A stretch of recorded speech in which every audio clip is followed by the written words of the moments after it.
पढ़ रहे थे ऊष्मा और ताप, पढ़ रहे थे ना। ऊष्मा किसे कहते हैं, ताप किसे कहते हैं, मैं इसकी परिभाषा बता दी हूँ। अब है पढ़ेंगे हम लोग ऊष्मा के प्रभाव। ठीक है, ऊष्मा के क्या क्या प्रभाव हैं हमारे दैनिक जीवन में। ठीक है, हमको पता है कि ऊष्मा किस ओर से किस ओर प्रवाहित होती है।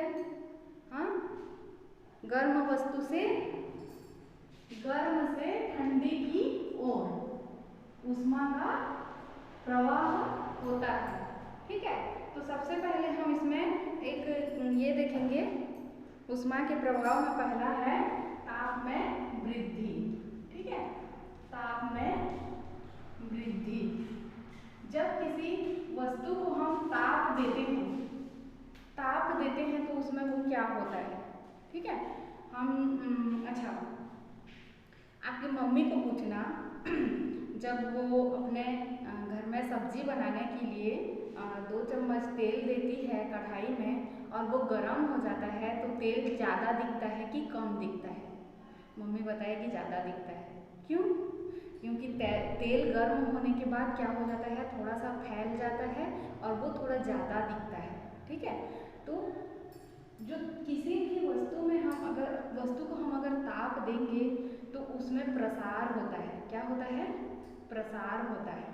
ठीक है, देखो पहला मैं कुछ उदाहरण बता रही हूँ। जैसे कांच का गिलास या मोटे कांच के गिलास को खौलते हुए पानी में हम डाल देते हैं तो वो चटक के टूट जाता है। ऐसा क्यों होता है? ऐसा इसलिए होता है क्योंकि जो कांच का गिलास होता है वो कांच का बना होता है, तो जो वो ना जैसे ही वो उसको गर्म पानी में डालते हैं तो क्या हो जाता है, जो कांच एक ठोस वस्तु है, उस वस्तु में क्या होता है, प्रसार होता है, वो बढ़ने लगता है। तो प्रसार के कारण उसको जगह नहीं मिलता, बढ़ने के लिए क्या होता है, जगह नहीं मिलता है, इसलिए वो चटक जाता है। ठीक है, और दूसरा उदाहरण बता रही हूँ, सब वस्तुओं में प्रसार होता है, इतना जान लेना। हर चीज, ठोस में, द्रव में और गैस में अगर हम उसको ताप देंगे तो उसमें क्या होगा, प्रसार होगा, उसका वो जगह बढ़ाएगा। ठीक है, जगह को क्या करेगा, बढ़ाएगा। ठीक है, यहाँ पे एक प्रयोग दिया है, एक ऐसे छलनी टाइप का एक है और यहाँ पे एक हम धातु की गेंद को इसमें क्या करते हैं, आर पार कराते हैं। तो जब ये गेंद ठंडी रहती है तो इस छलनी से क्या हो जाता है, आर पार हो जाता है। इस छलनी से क्या हो जाता है, आर पार हो जाता है। लेकिन अगर इस धातु की गेंद को हम थोड़ा सा क्या करें, गर्म कर दें। ठीक है, इस धातु की गेंद को हम थोड़ा सा गर्म कर दें तो वहाँ पे ये यहाँ पे आके रुक जाता है, यहाँ पे इस छलनी में आर पार नहीं हो पाता है। ऐसा क्यों होता है? क्योंकि इस गेंद में क्या होता है, प्रसार हो जाता है। थोड़ा सा ऊष्मा या ताप देने पर वो थोड़ी सी बड़ी हो जाती है, जिसके कारण वो छल्ले से आर पार नहीं जा पाता है। ठीक है, तो कहने का तात्पर्य यह है कि किसी भी वस्तु को ताप देते हैं तो उसमें क्या होता है, ताप देने के कारण उसमें प्रसार हो जाता है, जिसके कारण वह यहाँ से नहीं पार हो पाया। ठीक है, इसमें कुछ ठोस वस्तुओं में कैसे प्रसार होता है कुछ उदाहरण दिया है। पहला तो मैं बोली, मोटे कांच के गिलास को पानी में डालते हैं, गर्म पानी में, तो चटक जाता है। क्यों? क्योंकि गिलास ठोस वस्तु होती है, जैसे ही उसको गर्म पानी में डाला जाता है उसमें प्रसार होने लगता है, जिसके कारण वो क्या हो जाता है, चटक जाता है। ठीक है, बिजली का खंभा के बीच में जो तार बंधे होते हैं, गर्मी के दिनों में वो थोड़े से ढीले छोड़े जाते हैं। ऐसा क्यों किया जाता है? टाइट क्यों नहीं रखा जाता है? गर्मी के दिनों में ढीले क्यों छोड़े जाते हैं? क्योंकि जब सर्दी का दिन आता है, ठंडी का दिन, तो क्या होता है, ये तो गर्मी के कारण प्रसारित हो जाते हैं, बड़े हो जाते हैं, इसलिए फैल के ये लूज हो जाते हैं, ढीले हो जाते हैं। लेकिन सर्दी के दिनों में क्या होता है, इनमें सिकुड़न आ जाती है। क्या आ जाती है? सिकुड़न आ जाती है। ये आपस में फिर से ये ऐसे हो जाते हैं। सर्दी के दिनों में ये इनका ताकि सही बैलेंस बन सके, इसलिए गर्मी के दिनों में क्या होता है, इन तारों के विद्युत या टेलीफोन के तारों को ढीला छोड़ा जाता है, क्योंकि गर्मी के दिनों में इनमें प्रसार होने के कारण ये ढीले दिखते हैं और सर्दी के दिनों में ये सिकुड़ के वापस अपने सही स्थिति में आ सकते हैं। अगर इसको हम इसी जगह में अगर गर्मी के दिनों में ही इसको टाइट कर देंगे, ठीक है, गर्मी के दिनों में ही टाइट कर देंगे, तो सर्दी के दिनों में जब उसमें सिकुड़न होगा तो वो ज़्यादा कस जाएगा और उसको टूटने की संभावना होती है। इसलिए गर्मी के दिनों में विद्युत के तार को क्या किया जाता है, थोड़ा सा ढीला छोड़ दिया जाता है। ठीक है। अच्छा, सबसे सरल एक उपाय मैं आपको दैनिक जीवन में देखे होंगे आप लोग कि जो कांच का बोतल है, मान लो कोई कांच का ऐसे बोतल है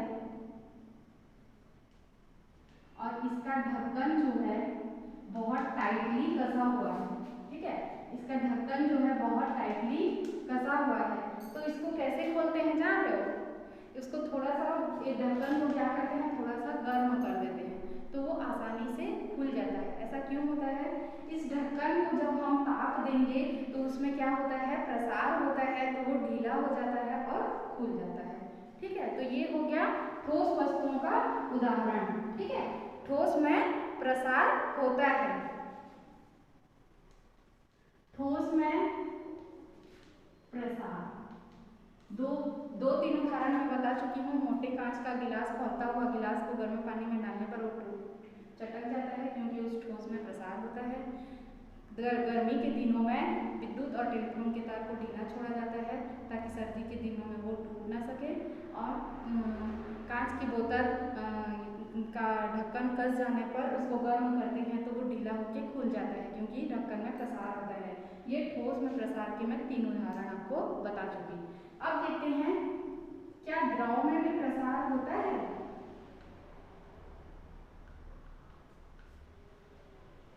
द्रव में प्रसार होता है कि नहीं होता है? होता है। आप लोग थर्मामीटर देखे हो ना? थर्मामीटर के बल्ब को गर्म पानी में अगर डालोगे ना तो वो साए से ऊपर चढ़ जाता है। क्यों? क्योंकि वो जैसे उसको ताप मिलता है वो उसमें जो पारा भरा होता है वो उसमें प्रसार होना शुरू होता है और वो ऊपर चढ़ने लगता है। ठीक है, तो द्रव में भी प्रसार होता है। इसका दूसरा उदाहरण है कि मोटर गाड़ियों के इंजन को ठंडा करने के लिए एक रेडिएटर में पानी को ऊपर तक नहीं भरा जाता है। ठीक है, देखो गाड़ी का जो इंजन होता है उसको ठंडा करने के लिए रेडिएटर में क्या होता है, पानी भरा जाता है ताकि इंजन गर्म ना हो सके। ठीक है, लेकिन उस पानी को पूरा फुल नहीं भरा जाता है। क्यों? क्योंकि जब गाड़ी चलती है तो इंजन क्या होता है, गर्म होता है, और इंजन गर्म होता है तो वो उस पानी को भी गर्म करेगा और पानी गर्म हुआ मतलब वो फैलेगा। ठीक है, फैलेगा मतलब वो पूरा ऊपर तक चढ़ सकता है, इसलिए उस पानी को क्या करते हैं, ऊपर तक नहीं भरा जाता है। ठीक है, ये द्रव में प्रसार का दूसरा उदाहरण है। उसके बाद है तीसरा, गैस में प्रसार। क्या गैस में प्रसार होता है? एक फुग्गा को मोमबत्ती के पास ले जाना तो वो फूटेगा कि नहीं फूटेगा? फूट जाएगा ना। क्यों? क्योंकि जो फुग्गे के अंदर का गैस होता है उसको जब ताप मिलता है तो वो प्रसारित होता है, क्या होता है, फैलने लगता है, और फैलने के कारण वो या तो जगह खोजेगा या तो बाहर निकल जाएगा। तो बाहर निकल जाएगा, जगह नहीं मिलता है तो वो फट जाता है और बाहर निकल जाता है, सीधी सी बात। तो गैस में भी क्या होता है, प्रसार होता है। ठीक है, और गैस में प्रसार के और क्या क्या उदाहरण हैं, मैं सब उदाहरण को आपको भेजूंगी, उसको आप लोग लिखना। ठीक है। हाँ, ज़्यादातर साइकिल के टायर और गाड़ी के टायर गर्मी के दिनों में पंचर हो जाते हैं। ऐसा क्यों होता है? हाँ, क्योंकि जो टायर में, और या फिर ऐसा भी बोला जाता है, सुने होंगे आप लोग साइकिल चलाते हो कि गर्मी में ज़्यादा प्रेशर देकर हवा नहीं भरा जाता है, क्यों थोड़ा सा लूज रखा जाता है? क्यों? क्योंकि गर्मी के दिनों में टायर गर्म हो जाता है और गर्म होने के कारण अंदर का जो टायर में गैस भरी होती है, हवा भरी होती है, वो क्या हो जाती है? प्रसारित होती है। अगर ज़्यादा प्रेशर फुल टाइट करके अगर हवा भर देते हैं तो टायर फट जाता है, क्योंकि जैसे फुग्गा फटता है ना, अभी जो उदाहरण बताई वैसे ही टायर भी क्या हो जाता है? फट जाता है, क्योंकि गर्मी के दिनों में गैस में प्रसार अधिक होता है, जिसके कारण टायर क्या हो जाता है? फट जाता है। ठीक है। वैसे ही पूरी तलने पर रोटी भी फूल जाती है, क्योंकि उसके अंदर का गैस क्या होता है? प्रसारित हो जाता है, जो कि रोटी को फुला देता है। ठीक है। तो इस प्रकार ताप में वृद्धि के कारण ठोस में, द्रव में और गैस में प्रसार होता है। लेकिन सबसे ज्यादा प्रसार किसमें होता है? किन वस्तुओं में होता है? ठीक है। तो इसका जो क्रम है उसको मैं बता रही हूँ। ठोस में कम होता है किसकी अपेक्षा? द्रव की अपेक्षा, और द्रव में गैस की अपेक्षा प्रसार कम होता है। इसका तात्पर्य यह है कि गैस में सबसे अधिक प्रसार होता है, वो जल्दी फैलता है। गैस क्या होता है? जल्दी फैलता है, उसके बाद द्रव, उसके बाद ठोस। मतलब ये क्या है? उनका क्रम है। ठोस में प्रसार द्रव से कम होता है और द्रव में प्रसार गैस से कम होता है। ठीक है, समझ में आया?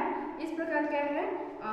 ठोस, द्रव और गैस में प्रसार होता है ऊष्मा का प्रभाव का ताप वृद्धि हम लोग देखे। आगे हम लोग देखेंगे अवस्था परिवर्तन। इसको मैं नेक्स्ट क्लास में बताऊंगी। और क्वेश्चन आंसर में आपको यहाँ पे जो पेज नंबर 87 है उसका क्वेश्चन आंसर आप लोग बना लेना। और यहाँ पे जो मैं उदाहरण बताई हूँ वो क्वेश्चन आएगा, जैसे कि क्या कारण है कि मोटे कांच का गिलास में